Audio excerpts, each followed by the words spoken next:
ఆ గన్మెన్లతో స్టేట్మెంట్లో, వీళ్ళ దగ్గర పిఎల్తో స్టేట్మెంట్లో ఇట్లాంటివి. అయితే ఇవన్నీ ఏంటంటే ఫర్దర్ విచారణ పేరుతో ఇక్కడ ఏంటంటే వీటిట్లో ఏది శిక్షలు పడవు, కేసు తేలదని వీళ్ళకి తెలుసు. కాకపోతే వీళ్ళ ఉద్దేశం ఏంటంటే కొన్ని రోజులైనా వీళ్ళని జైల్లో పెడితే అప్పుడు వైసీపీలో ఇంకో అంటే పెద్దోళ్ళనే లోపలేసినప్పుడు కిందోడికి భయం ఉంటుంది కదా, కార్యకర్తలు బయటికి రావడానికి వణుకుతారు కదా, చిన్న నాయకులు వణుకుతారు కదా. రెండవది ఒక్క కావికలం అవ్వాలి, జగన్ దగ్గరికి ఎవడు వెళ్ళాలన్నా భయపడాలి. ఇంకొక వైపున వచ్చేటప్పటికి ఇటు తెలుగుదేశం శ్రేణులకి మానసిక సంతృప్తి. అదిగో ఏది బాబే కన్నెర్ర చేస్తే ఎట్లుంటుందో చూపెట్టాడు, లోకేష్ ఎర్రబుక్కు తెరిస్తే వీళ్ళందరికీ ఎర్రి పుష్పాలు అయిపోయారు, ఇలాంటిది చెప్పడం ఇందులో పాయింట్ అనమాట. అక్కడ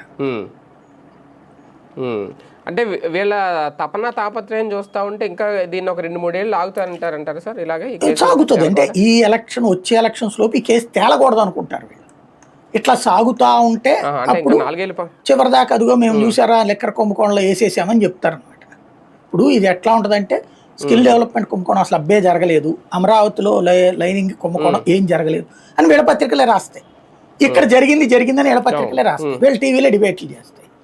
ఇక్కడ దాన్ని ఏమంటారంటే బయటే తీర్పులు ఇచ్చేస్తారు, ఇక్కడ ఆ తీర్పులు ప్రచారంలోకి తీసుకెళ్తారు. ఇది ఒక స్ట్రాటజీ నడుస్తుంటుంది అంతే.